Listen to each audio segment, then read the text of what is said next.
Hello everyone, আশা করি সবাই ভালো আছেন। আমিও ভালো আছি। তো আবার আসলাম আপনাদের মাঝে আরেকটি ভিডিও নিয়ে। তো এই ভিডিওতে আমি কথা বলবো হইলো লিচু গাছ নিয়ে, যেটা আমার পিছনেই আছে। তো এই কি বলবো আমি যে লিচু গাছের আর কি বলবো, যেটা আর কি লিচুটা যখন আসে তখন এই লিচুটা আসতে কতদিন সময় লাগে এবং এটি পাকতে কতদিন সময় লাগে।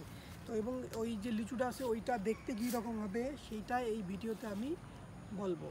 হ্যাঁ, তো লিচু পরিপক্ক হয়ে ফলে শ্বাস আসতে লাগে হইলো ৮০ থেকে ১১২ দিন। তো ৮০ থেকে মানে ফলটা পাকা আর কি খাওয়ার মতো হবে, মানে যখন এই গাছটিতে এই যে এখানে যখন তখন ফুলটা আসবে, ফুলটা থেকে লিচু হবে না, তো একটু তো হবে না, তো ওটু থেকে ওইটা পাকা আর কি খাওয়ার উপযোগী হবে আপনার হইলো ৮০ থেকে ১১২ দিন। এবং এই ফলটি দেখতে কীরকম হবে সেটা বলতেছি। ফলের আকৃতি হবে গোল বা ডিম্বাকৃতি। গোল কোনোটা হবে একদম ডিমের মতো, এবং বা হৃদয় আকৃতি হবে, কোনোটা হৃদয় মতো আকৃতি হবে। তো বিভিন্ন রকমের হবে, কারণ লিচু তো একটা জাত না, অনেক জাত আছে। তো বিভিন্ন জাতের বিভিন্ন রকমের আর কি আকৃতি হবে। তো আমি বললাম আর কি কয়েকটা কম্পালসরি বললাম আর কি, যে গোল, ডিম্বাকৃতি এবং হৃদয় আকৃতি। এবং এই ফলগুলোর আর কি সাইজ হবে, যেটা দৈর্ঘ্য হবে ৫ সেন্টিমিটার এবং প্রস্থ হবে ৪ সেন্টিমিটার, এবং এর ওজন হবে, একটা ফলের ওজন হবে আপনার হলো ২০ গ্রাম। তো একটা ফল কতটা বড় হবে একবার ভাবছেন, যে একটা ফলের ওজন হবে ২০ গ্রাম এবং দৈর্ঘ্য হবে ৫ সেন্টিমিটার এবং প্রস্থ হবে ৪ সেন্টিমিটার।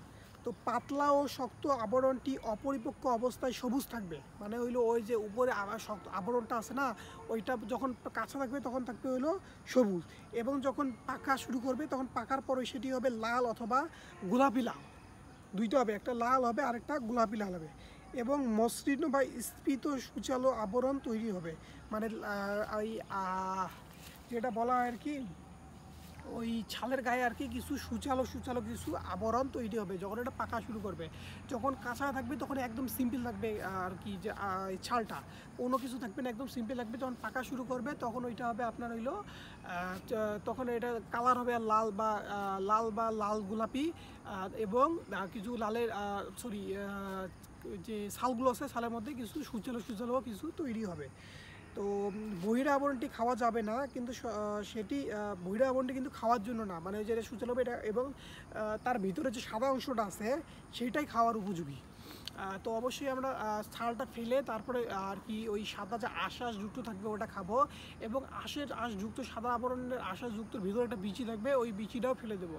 তো ওই ছাল আর বিচি খাওয়ার উপযোগ আমরা খাবো না, এবং শুধু আঁশটা খাবো, এবং আঁশটা খাইতে অনেক মিষ্টি, মানে অনেক সুস্বাদু একটা খাবার। তো যারা খাইছেন তারাই একমাত্র জানবেন যে একটা পাকা লিচুর কতটা মিষ্টি।